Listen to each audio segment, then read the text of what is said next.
ప్రత్యేక హోదా విభజన హామీల సాధన సమితి ఆధ్వర్యంలో అఖిల పక్షాలతో కలిసి జై భారత్ నేషనల్ పార్టీ అధ్యక్షులు జేడి లక్ష్మీనారాయణ విశాఖపట్నంలో ర్యాలీగా జీవీఎంసీకి చేరుకొని జాతిపిత గాంధీ విగ్రహానికి పూలదండ వేసి ఆంధ్రప్రదేశ్ విభజన హామీల కొరకై నిరసన తెలుపుతూ జై భారత్ నేషనల్ పార్టీ అధ్యక్షులు రాష్ట్ర వివిధ జిల్లాల నాయకులు కార్యకర్తలు సామాన్య జనంతో దీక్షలో పాల్గొనడం జరిగింది. ప్రత్యేక హోదా లేదు, విభజన హామీలు లేవు, రాష్ట్రం అప్పుల పాలు. ఈ సందర్భంగా ప్రత్యేక హోదాను విభజన హామీలను మళ్ళా తీర్చిదిద్దుకోవడం, వాటిని మళ్ళా తీసుకురావాల్సిన బాధ్యత ప్రజల మీద పడింది. ఎందుకంటే రెండు ప్రభుత్వాలు కూడా వీటిని హాయిగా మరిచిపోయి వాళ్ళ ప్రభుత్వ కాలాల్లో వీటికి అనేక కారణాలు చెప్పి ఈ ప్రత్యేక హోదాను తీసుకురాలేదు, విభజన హామీలను కూడా తీర్చలేదు. మరి ఇప్పుడు ఏమంటున్నారంటే మళ్ళా ఎన్నికలు రాగానే ప్రత్యేక హోదా తీసుకొస్తామని చెప్పి మేము మీతో ఉన్నాం, మేము సిద్ధమని వాళ్ళందరూ కూడా అంటున్నాం. మేము అడుగుతున్నాము, ఈ 10 సంవత్సరాల్లో మీరు ఏం చేశారు? ప్రత్యేక హోదా ఇస్తామని ఆ రోజు 2014వ సంవత్సరంలో రాజ్యసభలో ఏదైతే మనం పార్లమెంటుని దేవాలయంతో భావిస్తామో ఆ దేవాలయంలో ఇచ్చిన మాట. కాంగ్రెస్ ప్రభుత్వమేమో డాక్టర్ మన్మోహన్ సింగ్ గారు 5 సంవత్సరాలు ప్రత్యేక హోదా ఇస్తామంటే కాదు 10 సంవత్సరాలు ఇవ్వాలని అప్పుడు అపోజిషన్లో ఉన్న నాయకులు, ముఖ్యంగా పెద్దలు వెంకయ్య నాయుడు గారు కూడా ఆ రోజు మాట్లాడడం జరిగింది. మరి ఏం చేశారు? అప్పుడు ప్రత్యేక హోదా పదము లేకుండగానే స్టేట్ రీఆర్గనైజేషన్ యాక్ట్ని, విభజన చట్టాన్ని 2 సభల్లో పాస్ చేశారు.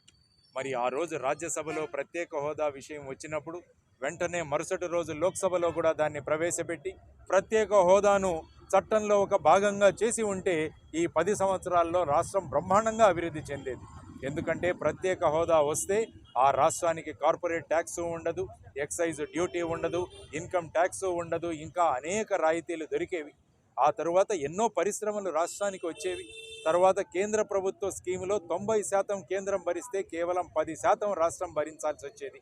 ఇటువంటి అనేకమైన సౌలతులున్న ప్రత్యేక హోదాను వదిలేసి ఆ తరువాత ఎలక్షన్లలో ప్రత్యేక హోదా తీసుకొస్తామని అప్పుడు మనల్ని అందరినీ నమ్మించి ప్రభుత్వంలోకి వచ్చిన తర్వాత 2014 నుంచి 19 వరకు ప్రత్యేక హోదా వద్దు, ప్రత్యేక ప్యాకేజ్ ఇస్తే సరిపోతుందని వాళ్ళు అన్నారు. ప్రత్యేక ప్యాకేజ్ ఇస్తామని వచ్చినప్పుడు లేదు మళ్ళా ప్రత్యేక హోదానే కావాలని చెప్పి యూటర్న్ తీసుకున్న ప్రభుత్వాలను మనం చూసాం. మళ్ళా 2019 ఎన్నికల్లో ప్రత్యేక హోదా తీసుకొస్తామని ధర్మ పోరాట దీక్షలు కూడా చేశారు. అప్పుడు ఉన్న అపోజిషన్ పార్టీ లీడర్ కూడా, ఆయన కూడా 25 మంది ఎంపీలను ఇవ్వండి, అక్కడ మెడలు వంచుతామన్నారు. ఎలక్షన్లు అయిపోయాయి, 23 మంది ఎంపీలను ఇచ్చారు ప్రజలు. మరి ఏమైంది? అక్కడికి వెళ్ళిన తర్వాత లేదు భారతీయ జనతా పార్టీకి కావలసినంత మెజారిటీ వచ్చింది కాబట్టి ఇప్పుడు మనం వేడుకోవడం తప్ప మనల్ని వాళ్ళని డిమాండ్ చేయలేము అని కూడా మాట్లాడారు, మనం విన్నాం. ఆ తర్వాత ఏమైంది? మళ్ళా రాష్ట్రంలో ప్రత్యేక హోదా లేదు, యువతరం అంతా కూడా నిరుద్యోగులుగా మారిపోతున్న సమయం. ఈ మధ్యలో 4 సార్లు మనకు అవకాశం వచ్చింది ప్రత్యేక హోదా తీసుకురావడానికి. మొదటిది 2019వ సంవత్సరంలో సిటిజన్షిప్ అమెండ్మెంట్ యాక్ట్ CAA ప్రవేశపెట్టినప్పుడు రాజ్యసభలో భారతీయ జనతా పార్టీకి మెజారిటీ లేదు. అప్పుడు ఈ 2 పార్టీలు ఎందుకు ఆ బిల్లును సపోర్ట్ చేసాయి? ప్రత్యేక హోదా ఇస్తే తప్ప మేము సపోర్ట్ చేయమని చెప్పిండొచ్చుగా, చేయలేదు, చేతులు ఎత్తేసారు ఇద్దరు. బిల్లు పాస్ అయిపోయింది. రాష్ట్రపతి ఎన్నిక వచ్చింది. రాష్ట్రపతికి ఎన్నిక అప్పుడు కూడా ప్రత్యేక హోదా ఇవ్వండి, మీ క్యాండిడేట్కు మేము బలపరుస్తామని చెప్పాలిగా, అది కూడా చెప్పలేదు. అక్కడ ప్రభుత్వ అభ్యర్థి ప్రకటించగానే మొత్తం దేశంలోనే మొట్టమొదటిసారిగా వారికి సపోర్టు ప్రకటించిన 2 పార్టీలు, ఈ 2 పార్టీలు తెలుగుదేశం మరియు వైఎస్ఆర్సీపీ. ద్రౌపది ముర్ము గారు విజయవాడకు వచ్చి ఆవిడ ప్రసంగంలోనే చెప్పారు, మొత్తం దేశంలోనే నా అభ్యర్థిత్వాన్ని ప్రకటించగానే మొట్టమొదటిసారిగా ఆమోదం తెలిపినవి ఈ 2 పార్టీలు అని. మరి అప్పుడు అడిగిండొచ్చుగా, ప్రత్యేక హోదా ఇస్తే తప్ప మేము మీ క్యాండిడేట్కు మేము బలపరచమని.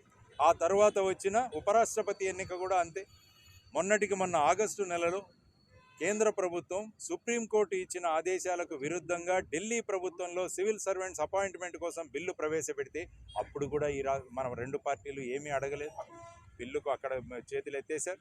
కాబట్టి ఈ విధంగా 4 సార్లు అవకాశం వచ్చినప్పుడు మరి ఆ అవకాశాన్ని ఎందుకు వినియోగించుకోలేదు చెప్పండి? రాష్ట్ర ప్రభుత్వానికి, రాష్ట్ర ప్రజలకు చెప్పాల్సిన బాధ్యత ఈ 2 పార్టీల మీద ఉంది. మళ్ళా ఎలక్షన్లు వస్తున్నాయి, మళ్ళా ప్రత్యేక హోదా తీసుకొస్తామని ప్రజలను మోసం చేసేదానికి పార్టీలు సిద్ధమవుతున్నాయి. అందువల్ల ప్రజలకు సూచించడానికి, ప్రజలను మేల్కొల్పడానికి, ప్రజలను చైతన్యవంతులుగా చేయడానికి ప్రత్యేక హోదా విభజన హామీల సాధన సమితి ఈరోజు రాష్ట్ర వ్యాప్తంగా ఈ ఒకరోజు దీక్షను చేపట్టాం. ఇది ఆరంభం.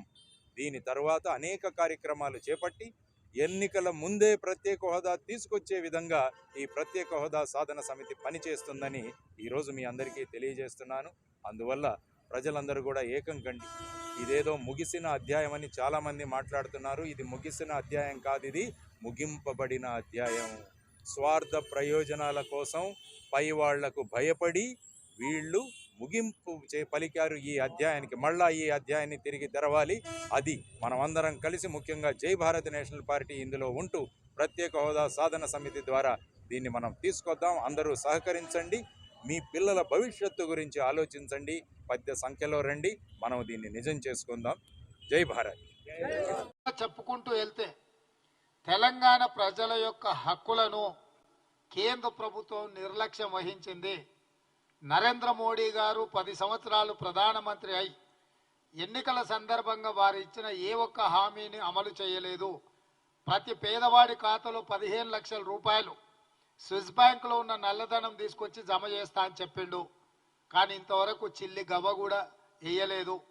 రైతుల ఆదాయాన్ని 2 చేస్తామని చెప్పడం జరిగింది. ఈరోజు రైతులు పెట్టుబడి కూడా రాక, గిట్టుబాటు ధర లేక ప్రపంచంలోనే అత్యధికంగా రైతులు ఆత్మహత్య చేసుకున్న దేశంగా భారతదేశం నరేంద్ర మోడీ గారి నేతృత్వంలో ఈరోజు పరిణామాలు జరుగుతున్నవి. రైతు వ్యతిరేక నల్ల చట్టాలు తీసుకొస్తే 16 నెలలు నిర్విరామంగా పోరాటం చేసి వందలాది మంది రైతులు చనిపోయినా మోడీ గారి ప్రభుత్వం రైతులను పట్టించుకోలేదు. ఈ దేశంలో ఉండే ప్రతి పేదవాడికి 2022 లోపల పక్కా ఇల్లు ఇస్తామని చెప్పి గత ఎన్నికల్లో మోడీ గారు హామీ ఇచ్చి ఈరోజు ఈ దేశంలో కానీ రాష్ట్రంలో కానీ ఏ పేదవాడికి కూడా ఇల్లు కట్టివ్వలేదు. అదేవిధంగా ఎన్డీఏ ప్రభుత్వంలో రైతులకు గిట్టుబాటు ధర కాదు, రైతుల ఆదాయాన్ని 2 చేస్తామని ఎన్నికలలో బీజేపీ హామీ ఇచ్చి హామీ కూడా అమలు చేయలేదు. కనీస మద్దతు ధర కూడా ఈరోజు రైతులకు అందని పరిస్థితి ఉన్నది. రైతులు పండించిన పంట కొనుగోలు చేయలేని పరిస్థితుల భారతీయ జనతా పార్టీ ప్రభుత్వం ఉన్నది. చంద్రశేఖరరావు గారిని ఆదర్శంగా తీసుకొని పార్టీ ఫిరాయింపులను ప్రోత్సహించి ప్రభుత్వాలను పడగొట్టి ప్రజలనుకున్న ప్రభుత్వాలను విచ్ఛిన్నం చేయడంలో పెట్టినంత దృష్టి బీజేపీ ఎక్కడ ఎప్పుడు ప్రజల్ని కానీ నిరుద్యోగ యువకులను కానీ ఆదుకునే ప్రయత్నం చేయలేదు. ఏ విధంగా అయితే చంద్రశేఖరరావు రాష్ట్రాన్ని 7 లక్షల కోట్ల రూపాయల అప్పుల్లో ముంచిండో నరేంద్ర మోడీ గారు కూడా ఈ 10 సంవత్సరాలల్లా 100 లక్షల కోట్ల రూపాయల అప్పులు తీసుకొచ్చి దేశాన్ని ప్రపంచంలోనే పూర్తిగా దివాలా తీసిన దేశంగా నరేంద్ర మోడీ గారు నిలబెట్టిండు. కేసీఆర్ 7 లక్షల కోట్ల రూపాయల అప్పులు తీసుకొస్తే 10 సంవత్సరాలల్లా భారత ప్రధానమంత్రి నరేంద్ర మోడీ గారు 100 లక్షల కోట్ల రూపాయల అప్పు తీసుకొచ్చిండు. 140 కోట్ల ప్రజల నెత్తి మీద 100 లక్షల కోట్ల రూపాయల అప్పును నరేంద్ర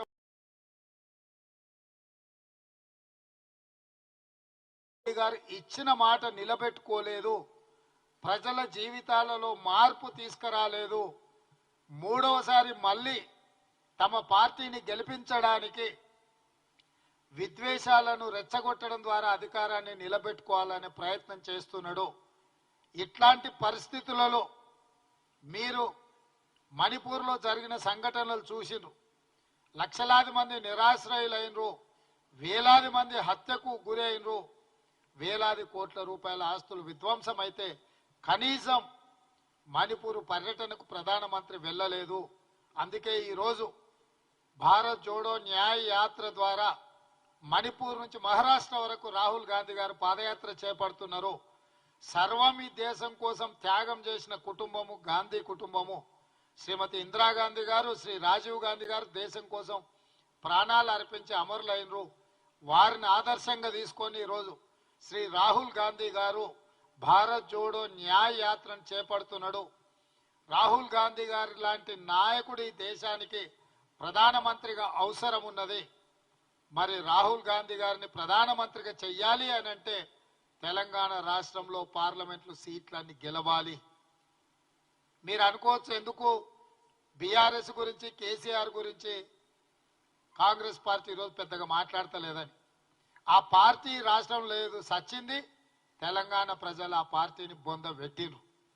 ఇవాళ తండ్రి కొడుకులు బామార్దులు వాళ్ళేదో వాళ్ళ మనుగడ కోసం, ఉనికి కోసం కాంగ్రెస్ పార్టీ మీద దాడి చేస్తుండ్రు. దీన్ని బట్టే మీరు అర్థం చేసుకోండి, బీజేపీ బీఆర్ఎస్ కుమ్ముక్కు రాజకీయాలు. ఈరోజు దించాల్సింది నరేంద్ర మోడీని, ఈరోజు ఓడించాల్సింది నరేంద్ర మోడీని. ఈరోజు దేశానికి ప్రమాదకరంగా మారింది బీజేపీ ప్రభుత్వం. కానీ నిన్న మొన్న ఈ మధ్యకాలంలో బిల్లా రంగాలు మాట్లాడుతున్న మాటలు మీరు చూడండి. బీజేపీని పల్లెత్తు మాట అనకుండా కాంగ్రెస్ మీద పరుషమైన పదజాలం వాడుతున్నారు.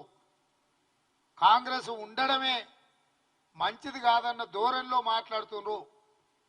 నేను అడుగుతున్న బిల్లా రంగాలను, ఈ దేశంలో కాంగ్రెస్ పార్టీ ప్రభుత్వాన్ని ఏర్పాటు చేయకపోతే ఎవరు అధికారంలోకి వస్తారు? నరేంద్ర మోడీనే కదా.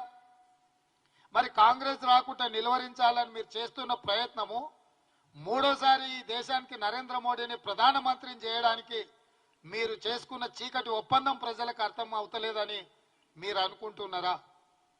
కాబట్టి ఈరోజు బీఆర్ఎస్ కు ఓటు వేస్తే మూసీలో వేసినట్టే. ఇవాళ మోడీని బీజేపీని నిలువరించాలి అని అంటే అది కాంగ్రెస్ పార్టీతోనే సాధ్యమవుతుంది. పునర్విభజన చట్టంలో పొందుపరిచిన అంశాలను సాధించుకోవాలంటే అడిగేది మేమే, ఇచ్చేది మేమే. ఈ ఎన్నికల్లో కేంద్రంలో కాంగ్రెస్ అధికారంలోకి వస్తేనే తెలంగాణకు ప్రజలకు ఇచ్చిన హామీలు 100% అమలు జరుగుతాయి. ఇంతకాలం కేసీఆర్ అడిగింది లేదు, మోడీ గారు ఇచ్చింది లేదు. ఇప్పుడు ఇచ్చేది మేమే, తెచ్చేది మేమే. తెలంగాణ ప్రజలకు ఇచ్చిన హామీలు అమలు జరగాలి అని అంటే ఈ రాష్ట్రంలో 17కు 17 సీట్లు కాంగ్రెస్ పార్టీ గెలవాలి. 2004, 2009లో ఆనాడు కాంగ్రెస్ పార్టీ ఈ ప్రాంతం నుంచి 30 పైగా పార్లమెంట్ సీట్లు గెలిపించినందుకు కేంద్రంలో యూపీఏ 1, యూపీఏ 2 ప్రభుత్వాలు ఏర్పడ్డాయి. తద్వారా జనరంజకమైన పాలనను ఆనాడు కాంగ్రెస్ పార్టీ అందించగలిగింది.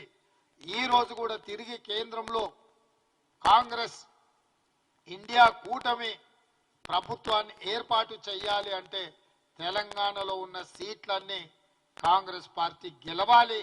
కాంగ్రెస్ పార్టీ గెలవాలి అని అంటే ఇక్కడున్న ప్రజాస్వామిక శక్తులన్నీ కూడా ఏకం కావాల్సిన అవసరం ఉంది. కేసీ గారు మౌనంగా ఇంట్లో పడుకున్నాడని కాదు, చీకట్లో మోడీ గారితో చేస్తున్న చర్చలు ఈరోజు బిల్లా రంగాలు మాట్లాడుతున్న మాటల్ని తెలంగాణ సమాజం గమనించి కాంగ్రెస్కు అండగా నిలబడాలి అని, ఈ మొత్తం కార్యక్రమాలలో కాంగ్రెస్ శ్రేణులన్నీ కదలాలని, ఎన్నికల సన్నాహక సమావేశాలకు సంబంధించి ఫిబ్రవరి 2 తారీఖు నాడు సాయంత్రం ఇంద్రవెల్లిలో మొట్టమొదటి కార్యక్రమాన్ని ఆదిలాబాద్ జిల్లా నుంచి చేపడుతున్నాము. ఆనాడు పిసిసి అధ్యక్షుడిగా బాధ్యతలు తీసుకున్న తర్వాత కాంగ్రెస్ పార్టీ మొట్టమొదటి కార్యక్రమాన్ని ఇంద్రవెల్లి నుంచే మొదలుపెట్టినాం.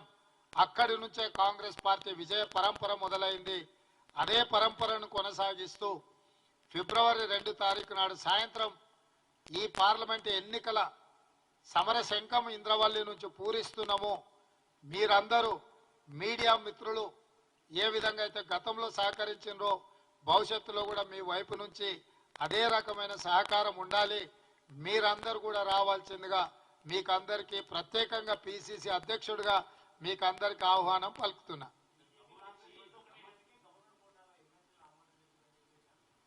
ఇప్పుడు పిచ్చి పట్టినట్టు మాట్లాడుతున్నా. ఈ దేశంలో బీజేపీ కాంగ్రెస్ ఒక్కటి అవుతాయా? ఎవడన్నా తలుండేవాడు కానీ మతుండేవాడు కానీ మాట్లాడే మాటలేనా? ఈరోజు కాబట్టి వారికి భిన్నంగా నాకున్నంత మంది స్టార్ క్యాంపెయినర్లు దేశ చరిత్రలోనే కాదు రాజకీయ చరిత్రలోనే ఎవరు కూడా ఉండరు అని చెప్పి కూడా ఈ సందర్భంగా తెలియజేస్తా ఉన్నాను. ఎవరో తెలుసా మీ బిడ్డకు స్టార్ క్యాంపెయినర్లు? ఆ మంచి జరిగిన ఆ ప్రతి ఇల్లు, మీ బిడ్డ ప్రభుత్వం వల్ల మంచి జరిగిన ఆ ప్రతి ఇల్లు, మీ బిడ్డ ప్రభుత్వం వల్ల మంచి జరిగిన ఆ ప్రతి ఇల్లు ఆ ప్రతి ఇంట్లో ఉన్న నా అక్క చెల్లెమ్మలందరూ కూడా మీ బిడ్డకు స్టార్ క్యాంపెయినర్లే. ఒక వైఎస్ఆర్ ఆసరా అందుకున్న నా అక్క చెల్లెమ్మలంతా, ఈ 80 లక్షల మంది నా అక్క చెల్లెమ్మలంతా మీ బిడ్డకు స్టార్ క్యాంపెయినర్లే. ఒక 0 వడ్డీ అందుకున్న 1 కోటి మందికి పైగా ఉన్న నా అక్క చెల్లెమ్మలంతా మీ బిడ్డకు స్టార్ క్యాంపెయినర్లే. ఒక అమ్మ వడ్డీ అందుకున్న 57 లక్షల మంది తల్లులకు, ఆ తల్లులు 1 కోటికి పైగా ఉన్న ఆ పిల్లలు, వీళ్ళంతా కూడా మీ బిడ్డకు స్టార్ క్యాంపెయినర్లే.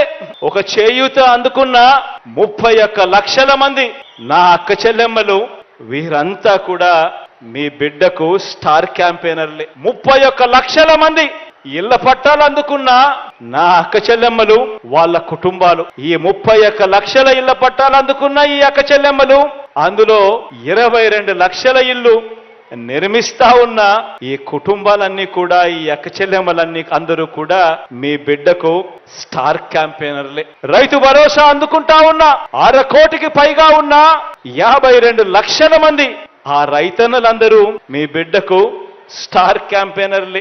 నెల నెల పెన్షన్లు అందుకుంటా ఉన్న 65 లక్షల మంది నా అవ్వ తాతలు, నా వికలాంగులు, వికలాంగ సోదరులు అక్క చెల్లెమ్మలు, నా వితంతు అక్క చెల్లెమ్మలు, వీరందరూ నా స్టార్ క్యాంపెయినర్లే. ఆరోగ్యశ్రీ ద్వారా మంచి జరిగిన, లబ్ధి పొందిన 30 లక్షల మంది కుటుంబాలు, వీరంతా కూడా మీ బిడ్డకు స్టార్ క్యాంపెయినర్లే. దిశ యాప్ ద్వారా రక్షణ పొందుతున్న అక్క చెల్లెమ్మలు అందరూ స్టార్ క్యాంపెయినర్లే. ఇంగ్లీష్ మీడియం ద్వారా బడులు బతుకులు మారుతున్నాయని అర్థం చేసుకున్న గవర్నమెంట్ బడి పిల్లలు, వారి తల్లిదండ్రులు, వీరంతా కూడా మీ బిడ్డకు స్టార్ క్యాంపెయినర్లే. గ్రామంలో వచ్చిన మార్పులను కల్లారా చూసిన ఆ గ్రామీణ ప్రజలందరూ కూడా మీ బిడ్డకు స్టార్ క్యాంపెయినర్లే. ప్రతి వార్డులోనూ, ప్రతి గ్రామంలోనూ, అది ఆదివారం అయినా కూడా, అది సెలవు రోజైనా సరే, ప్రతి నెల 1వ తారీఖున సూర్యోదయానికంటే ముందు తలుపు తట్టి గుడ్ మార్నింగ్ చెబుతూ, చిక్కటి చిరునవ్వుతో పెన్షన్ డబ్బులు ఆ అవ్వా తాతలకు, ఆ వికలాంగులకు, ఆ వితంతువులకు అందజేస్తా ఉన్న ఆ 2.5 లక్షల మంది వాలంటీర్ తమ్ముళ్ళు చెల్లెమ్మలు, ఈ సేవా సైన్యం కూడా మీ బిడ్డకు స్టార్ క్యాంపెయినర్లే. మన నవరత్నాల పాలనలో ఎలాంటి లంచాలు లేకుండా, ఎలాంటి వివక్ష లేకుండా ఏకంగా 2,53,000 కోట్ల రూపాయలు బటన్ నొక్కగానే అందుకున్న ఆ ప్రతి ఒక్కరూ, వారి కుటుంబాలు, మీరే మీ బిడ్డకు శ్రీరామ రక్ష అని చెప్పి కూడా ఈ సందర్భంగా చెప్పడానికి గర్వపడతా ఉన్నా. చంద్రబాబు నాయుడు గారు అంటున్నాడు, నాది విజన్, జగన్ది పాయిజన్. బాగుంది కదా డైలాగు. ఈయనది విజన్ అంట, జగన్మోహన్ రెడ్డి గారిది పాయిజన్ అంట. ఏమయ్యా జగన్మోహన్ రెడ్డి గారిది పాయిజన్ ఎలా అయితే? 2,53,000 కోట్ల రూపాయలు బటన్ నొక్కి పేద ప్రజలకు ఇస్తే విషం ఎలా అవుతుంది చంద్రబాబు నాయుడు గారిని అడుగుతా ఉన్నా. నువ్వు విషం, నీ ఆలోచనల విషం, నీ శరీరంలో ప్రతి అణువు విషమేనని మనవి చేస్తున్నా. ఈ దేశ రాజకీయాల్లో నీ అంత విషపూరితమైనటువంటి రాజకీయవేత్త ఎవడు లేడు. అరికాల దగ్గర నుంచి నుదిటి ఎంట్రిక వరకు, తల మీద ఎంట్రుక వరకు విషంతో నిండిపోయినటువంటి వ్యక్తి నారా చంద్రబాబు నాయుడు. నేను ఒక్కటి మనవి చేస్తా, కావాలంటే చూసుకోండి, ఛాలెంజ్ చేస్తా. అత్యంత విషపూరితమైనటువంటి నల్ల త్రాసుని తీసుకొచ్చి చంద్రబాబు నాయుడు గారిని ముందు పెట్టండి. ఆయన అటు చూస్తే చాలు, అది విషం కక్కు చావపోతే నన్ను అడగండి. అంత విషపూరితమైన మనిషి నారా చంద్రబాబు నాయుడు గారు ఇవాళ జగన్మోహన్ రెడ్డి గారిని పాయిజన్ అనేటువంటి పరిస్థితికి వచ్చి ఏదో ఒక విధంగా బురద జల్లాలనేటువంటి ప్రయత్నం చేస్తున్నటువంటి పరిస్థితులు. ఎందుకంటే ఇదే చివరి ఎన్నిక పాపం ఆయనే చెప్పుకున్నాడు, విన్నారుగా. ఈసారి నేను ముఖ్యమంత్రి కాకపోతే ఇక నాకు ఎలక్షన్ లేవన్నాడు. ఈసారి ముఖ్యమంత్రి కాకపోతే ఇక నేను అసెంబ్లీకి రానన్నాడు. అది ఖాయమైపోతుంది.